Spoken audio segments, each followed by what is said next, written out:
Inquiétante qu'on va regarder avec vous, Alexandra Gonzalez du service police-justice de BFM TV. Les cartels mexicains s'infiltrent en France. En fait, les policiers l'ont découvert lors du démantèlement d'un réseau de fabrication de drogue de synthèse dans le Var. Oui, tout commence il y a un an lorsque les douanes découvrent 215 kilos de méthamphétamine, des cristaux de meth. Donc on parle là d'une drogue dure qui fait énormément de ravages, même si elle est encore assez peu utilisée, consommée en France. Et donc à partir de là, la gendarmerie, avec le soutien d'Europol, va mener des investigations très larges dans le monde entier qui vont durer un an et qui ont abouti lundi dernier à l'interpellation de 16 suspects qui sont soupçonnés donc d'avoir formé un réseau criminel en France qui avait des liens, comme vous le dites, avec des réseaux à l'étranger, notamment le cartel de Sinaloa, un cartel mexicain. Alors, quel était le lien réel? Alors, d'après une source de l'enquête, ce cartel mexicain avait notamment fourni son savoir-faire technique pour cuisiner, ce sont les mots, cuisiner des produits chimiques qui servaient ensuite à fabriquer ces drogues de synthèse, des produits chimiques qui venaient de Chine.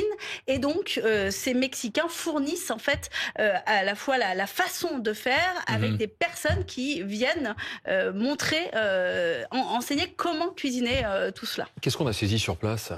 Alors, c'est de très grosses saisies puisque lors des perquisitions, des interpellations, il y a 80 000 euros en espèces qui ont été retrouvés. En biens de luxe, ça équivaut à peu près à 100 000 euros.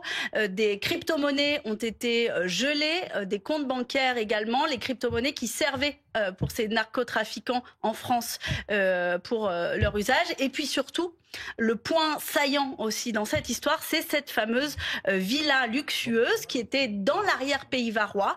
On est dans un petit village très tranquille et c'est justement parce que cet endroit est très tranquille, à l'abri des regards, qu'une maison avait été utilisée pendant plusieurs mois pour un laboratoire de fabrication de crystal meth. Alors pour ceux qui ont vu la série Breaking Bad, ça fait forcément penser à cela. Là, en l'occurrence, c'est pas un père de famille bien sous tout rapport qui cuisinait, si je puis dire, dans cette villa de luxe dans l'arrière-pays varois, mais plutôt deux hommes, nous dit-on, deux hommes connus pour du trafic de stupéfiants. Dans le jargon policier, on parle de haute intensité pour le narcobanditisme. Là, en l'occurrence, on me dit que c'était plutôt des personnes de moyenne intensité, mais justement, ça montre que en France, il y a des personnes dans le trafic de stupéfiants qui sont pas forcément dans ce qu'on appelle le haut du spectre, mais qui sont capables de créer des liens avec d'autres réseaux criminels à l'étranger. Et combien de personnes interpellées en garde à vue là? Alors, donc il y a eu 16 interpellés lundi. C'est une opération qui a mobilisé près de 200 gendarmes parce que ça s'est passé en France principalement. Il y a eu une interpellation également en Belgique. Ça a donné lieu ensuite à des gardes à vue et pour le moment, 8 de ces personnes-là ont été déférées, donc poursuivies par la justice. L'enquête se poursuit et certains d'entre eux ont été incarcérés. Mais je regardais là, selon les chiffres donnés par les États-Unis, le cartel de Sinaloa, c'est 15 milliards d'euros de revenus liés à la drogue, cocaïne, héroïne, méthamphétamine et cannabis. Et 100 000 emplois directs, donc c'est colossal. C'est colossal. Après, une des sources qu'on a pu avoir au téléphone nous disait que les laboratoires clandestins en France, pour l'instant, ça reste assez rare, même si ils commencent de plus en plus à en trouver. C'est principalement en Pologne, dans l'Union européenne, que ces laboratoires clandestins sont installés. Et en fait, on nous expliquait que ça demande assez peu de moyens, puisqu'ils reçoivent ces produits de synthèse. Il faut juste avoir, si je puis dire, du savoir-faire, parce que c'est très dangereux. Il peut y avoir des explosions, des brûlures très graves.